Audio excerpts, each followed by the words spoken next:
بسم الله الرحمن الرحيم. الحمد لله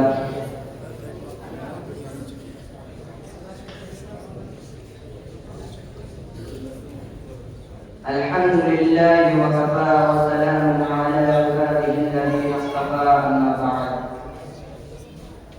فأعوذ بالله من الشيطان الرجيم. بسم الله الرحمن الرحيم. لقد كان لكم في رسول الله أسوة حسنة. صدق الله العظيم. حضرات گرامی، قدر معزز سامعین، ہم سب کے پیارے نبی حضرت محمد رسول اللہ صلی اللہ علیہ وسلم اللہ تعالیٰ کے آخری پیغمبر و رسول ہیں،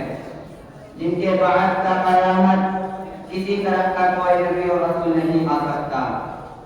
آپ صلی اللہ علیہ وسلم کی ذات اقدس کو خدا نے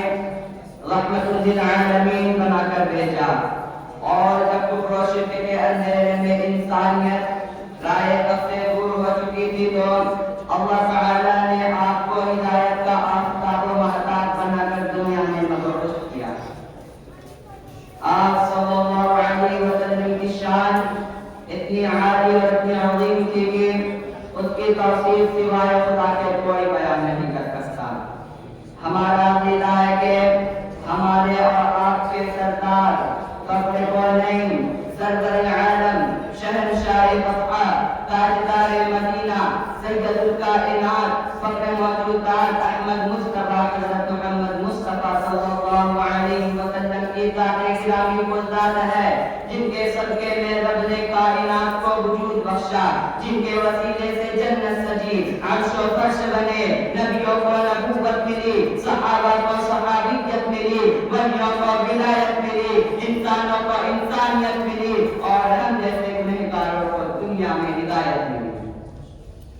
اور آخرت میں شفاعت کی دولت ملی۔ ارے ہمارا نبی کون نبی؟ وہ نبی جس نے 23 سال کے بڑے عرصے میں دنیا کے نظام کو بدل دیا، اور صرف بدلا ہی نہیں، ظلم و جہل میں پھنسے انسانیت کو ہدایت کی جاودہ روشنی عطا کر دی۔ قرآن مقدس کی شکل میں خدا کا لازوال پیغام دیا، دنیا کو علم سے مالا مال کر دیا، عالم کو روشنی سے بھر دیا، ہدایت کی شمع روشن کی، بھٹکتے انسانیت کو سیدھی راہ دلائے، گھر گھر دین کا اجالا کیا، کفر کے اندھیرے کو دور کیا، ایمان کی روشنی بکھیری، امن و محبت کا پیغام دیا، ظالموں کے ظلم کو بند کیا، مظلوموں کو حق دلایا، کمزوروں کو سہارا دیا، دشمنوں کو گلے لگایا، پتھر پھینکنے والوں پر پھول برسائے، اور تالیاں دینے والوں کو دعاؤں کا تحفہ دیا۔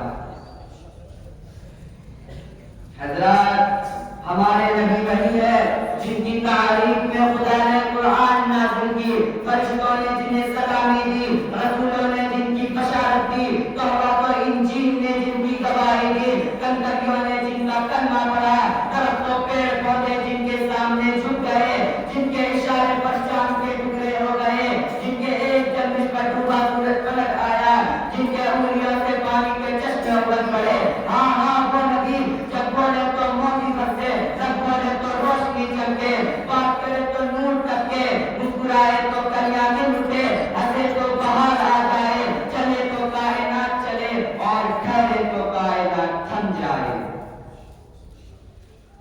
خلاصہ یہ ہے کہ آپ کی تعریف کرنے والوں کی زبان تو تھک سکتی ہے، لکھنے والوں کا قلم تو ٹوٹ سکتا ہے، الفاظ کے سمندر تو ختم ہو سکتے ہیں، لیکن محمد مصطفیٰ صلی اللہ علیہ وسلم کی مدح خوانی کا حق ادا نہیں کیا جا سکتا، نہیں ممکن، مگر پھر بھی محمد کی ثنا خوانی۔ ضرورت اس بات کی ہے کہ آپ صلی اللہ علیہ وسلم کی تعلیمات کو عام کیا جائے، اور آپ کی سیرت کو پھیلایا جائے، اور آپ صلی اللہ علیہ وسلم کے مقدس سنتوں کا تذکرہ گھر گھر زندہ کیا جائے، تاکہ آپ کا پیغام دنیا کے ایک ایک انسان تک پہنچایا جا سکے۔ آمین۔ اب ایک شعر کے ساتھ میں اپنی تقریر کو ختم کرنا چاہتا ہوں